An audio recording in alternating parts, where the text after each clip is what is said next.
할렐루야. 오늘도 하나님께서 우리에게 소망의 날을 주셨습니다. 오늘은 3월 10일입니다. 오늘도 주님께서 우리에게 주신 이 소망의 날에 우리가 바라는 모든 소망의 원천이신 예수 그리스도의 능력으로 여러분의 모든 뜻이 주님 안에서 아름답게 성취되어지는 축복의 결과를 보는 복된 날이 되시기를 주님의 이름으로 축복합니다. 오늘 함께 나눌 말씀은 누가복음 21장 27절 28절입니다. 누가복음 21장 27절 28절 말씀을 같이 보겠습니다. 함께 읽습니다. 그때 사람들이 인자가 구름을 타고 능력과 큰 영광으로 오는 것을 보리라. 이런 일이 되기를 시작하거든 일어나 머리를 들라. 너희 속량이 가까웠느니라 하시더라. 아멘. 오늘 제목은 시간의 절정입니다. 시간의 절정. 예수 그리스도께서는 예수님의 모든 속량의 사역을 완성하시고 예수 그리스도의 십자가의 죽으심으로 또 그분의 부활하심으로 그리고 그분은 승천하셔서 하나님의 보좌 우편에 서셨습니다. 이제 하늘로 승천하신 예수님은 이 땅에 다시 오실 것입니다. 오늘 우리는 그래서 이제 남은 예수 그리스도의 마지막 사역 한 가지, 예수 그리스도의 재림, 이것이 오늘 제목과 같이 모든 시대, 모든 시간, 모든 역사의 절정인 것입니다. 역사를 바로 보는 진정한 방법이 있는데요. 그것은 바로 하나님의 말씀인 성경을 통해서 보는 것입니다. 성경은 모든 것을 합해서 하나로 모으고 또 모든 것을 이해할 수 있는 계획을 가리키고 있죠. 그것이 바로 예수 그리스도의 다시 오시는 것입니다. 바로 예수님이 다시 오시는 그때가 마지막 이 세상의 끝이고 이 땅 역사에는 반드시 끝이 있다는 것입니다. 이것을 우리가 알고 우리가 이 세상에 끝이 있다는 것을 안다면 아마 현재를 살아가는 모든 것이 달라지게 될 것입니다. 사람들의 삶의 방식도 달라질 것이고요. 또 이 세상의 어떤 분위기라든지 모습도 분명히 달라질 것입니다. 세상에 끝이 있기에 그 끝을 향해 달려가는 이 세상의 모든 것들이 아마 지금과는 너무나도 많이 다를 것이죠. 그래서 이 땅에서 이 세상의 역사에 끝이 있다는 것을 알 때 우리는 영혼을 준비하는 삶을 살아가게 되는 것입니다. 오늘 저와 여러분의 삶에도 끝이 있지요. 가깝게는 우리의 육신의 생명의 끝이 있고 멀게는 이 세상의 모든 역사의 끝이 있고 그리고 그 다음은 모든 것이 끝이 아니라 그 다음은 영원한 하나님의 나라 또는 영원한 지옥의 세계가 있는 것입니다. 그래서 우리에게는 이 세상의 모든 역사 가운데는 끝이 있고 그 다음에는 영원히 있다는 것을 믿으시길 바라고요. 그렇기 때문에 우리는 이 땅에서 아름다운 영원한 생명을 준비하고 영원한 나라를 준비하는 삶을 살아가는 것이 너무나도 중요한 부분이죠. 사도행전 1장 11절은 말씀합니다. 갈릴리 사람들아 어찌하여 하늘을 쳐다보면서 서 있느냐. 너희를 떠나서 하늘로 올라가신 이 예수는 하늘로 올라가시는 것을 너희가 본 그대로 오실 것이다. 아멘. 이 약속은 이제 성경 전체를 통해서 우리의 세상 가운데 전파되어지고 있습니다. 때로는 가끔 이렇게 예수님의 재림을 오해한다든지 극단적으로 이해해서 잘못 전해서 시한부 종말론에 빠지는 이들도 있지만 이렇게 성경은 시한부 종말론을 말하는 것이 아니라 앞으로 있을 진정한 예수님의 다시 오심을 말씀하고 있습니다. 세상의 끝에 대하여 말씀하고 있고요. 분명히 성경은 말하기를 그때는 몇 년도 몇 월 며칠 일시 장소 이런 것들에 대해서 말씀하고 있지 않아요. 이것은 하나님만 아시는 것이고요.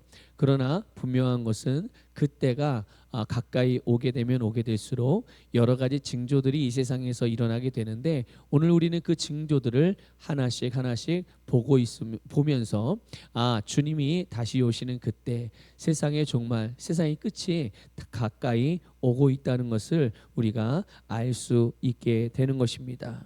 그래서 우리가 이 세상에서 하나님을 섬기는 동안 우리는 하나님께서 죽은 사람들 가운데 살리신 그 아들이 하늘로부터 오시기를 기다려야 한다. 이렇게 사도 바울은 데살로니가전서 1장 10절에서 말씀하고 있습니다. 또 우리가 잘 아는 공관복음, 마태복음, 마가복음, 누가복음에서도 역시 예수님이 다시 오시는 것, 또 그분의 나라를 가리키고 있는 것이죠. 예수님께서 우리에게 가르쳐 주신 기도, 주님께서 가르쳐 주신 기도의 내용 가운데도 그 나라를 오게 하여 주시며 그 뜻을 하늘에서 이루심 같이 땅에서도 이루어 주십시오라고 하나님의 나라의 임함을 말씀하고 가르쳐 주고 있습니다. 또 사도행전을 보게 되면 우리에게 교회가 어떻게 세상 가운데 퍼져나가고 있는지 알려주고요. 또 예수님의 재림의 진리를 선포한 사도들의 설교도 역시 사도행전 안에 포함되어져 있습니다. 그렇기 때문에 오늘 우리가 이 예수님의 다시 오시는 이 놀라운 사건, 이 놀라운 말씀, 이 약속을 우리가 믿는 것이 중요하고요.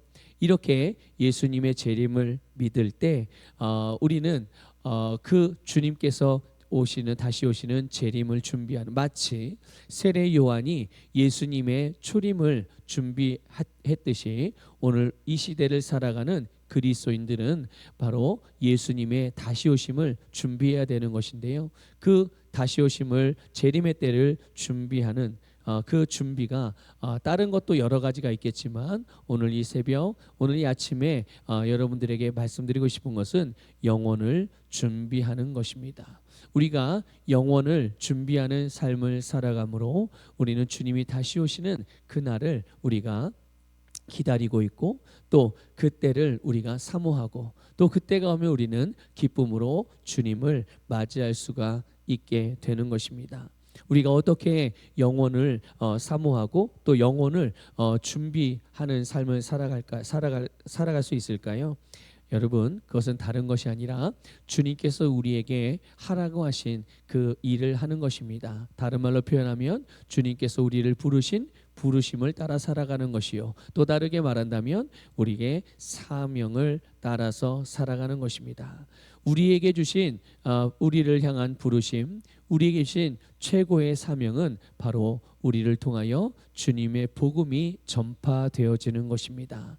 주님께서 우리에게 주신 구원, 주님께서 우리에게 주신 치유, 주님께서 우리에게 주신 부요, 주님께서 우리에게 주신 능력, 주님께서 우리에게 주신 생명, 주님께서 우리에게 주신 사랑, 주님께서 우리에게 주신 영원한 세계, 하나님의 나라, 이것들을 우리의 모든 삶 가운데서 입술로 선포하고 또 우리의 행동으로, 삶의 모습으로 드러내고 나타내므로 주님께서 우리에게 붙여주시고 우리에게 살게 하신, 또 우리와 맺게 하신 모든 관계들 가운데서 하나님의 나라가 확장되어지는 놀라운 역사들, 이런 삶을 살아가는 것이 바로 예수님의 다시 오심을 준비하는, 그래서 재림을 기다리며 또 영혼을 그렇게 준비하는 삶을 살아갈 수가 있게 되는 것이죠.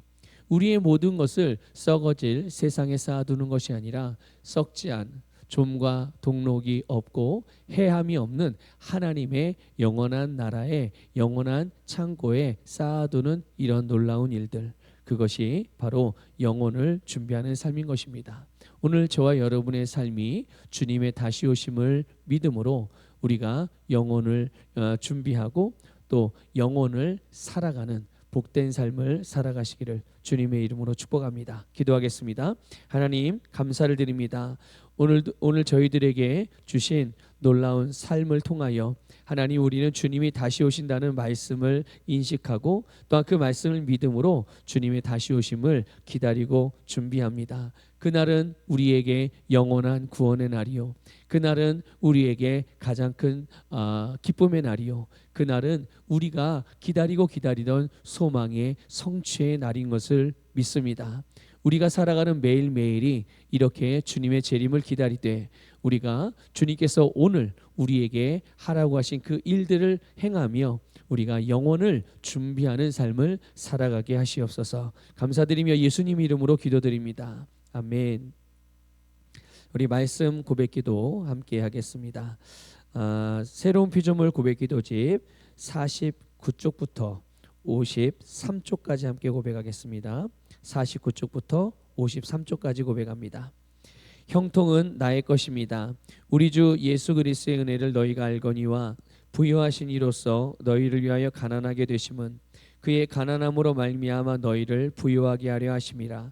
하나님이 능히 모든 은혜를 너희에게 넘치게 하시나니 이는 너희로 모든 일에 항상 모든 것이 넉넉하여 모든 착한 일을 넘치게 하게 하려 하심이라. 심는 자에게 씨와 먹을 양식을 주시는 이가 너희 심을 것을 주사 풍성하게 하시고 너희 의의 열매를 더하게 하시리니 여호와께서 요셉과 함께 하심으로 그가 형통한 자가 되어 그의 주인 애굽 사람의 집에 있으니 너희는 너희 하나님 여호와를 신뢰하라. 그리하면 견고히 서리라. 그의 선지자들을 신뢰하라. 그리하면 형통하리라. 나의 의를 즐거워하는 자들이 기꺼이 노래 부르고 즐거워하게 하시며 그의 종의 평안함을 기뻐하시는 여호와는 위대하시다 하는 말을 그들이 항상 말하게 하소서. 여호와께 주시는 복은 사람을 부하게 하고 근심을 겸하여 주지 아니하시느니라. 그가 다시 외쳐 이르기를 만군의 여호와의 말씀에 나의 성읍들이 넘치도록 다시 풍부할 것이라. 예수 그리스도께서 부요한 자로서 가난하게 되신 것은 나를 부요하게 하기 위함입니다. 그러므로 거듭난 나는 부요한 자입니다. 부요는 하나님의 자녀의 권세입니다. 부요는 하나님의 선물입니다. 하나님께서는 나에게 재물 얻을 능력과 지혜와 기회를 주십니다. 내게는 언제나 하나님이 주시는 지혜와 능력과 기회와 만남을 잘 활용할 탁월한 영이 있습니다. 나는 하나님이 내게 주신 부요를 사용하여 영혼을 구원하고 하나님의 왕국을 확장하는 하나님의 군사입니다. 나는 부요한 자입니다. 나는 시온에 속한 자로서 예수 이름의 권세를 가지고 있습니다. 예수께서 나와 말씀하여 이르시되 하늘과 땅의 모든 권세를 내게 주셨으니 그러므로 너희는 가서 모든 민족을 제자로 삼아 아버지와 아들과 성령의 이름으로 침례를 베풀고 내가 너희에게 분부한 모든 것을 가르쳐 지키게 하라. 볼지어다 내가 세상 끝날까지 너희와 항상 함께 있으리라 하시니라. 자녀이면 또한 상속자 곧 하나님의 상속자요 그리스도와 함께한 상속자니 우리는 하나님께서 직접 손수 만드신 작품 그분의 솜씨이며 하나님께서 미리 준비해 놓으신 길을 따라 그분께서 우리를 위해 예정하신 사전에 계획하신 선한 일을 하고 그 안에서 그분께서 우리가 미리 계획하시고 준비하신 좋은 삶을 살며 행하도록 그리스도 예수 안에서 재창조된 거듭난 자입니다.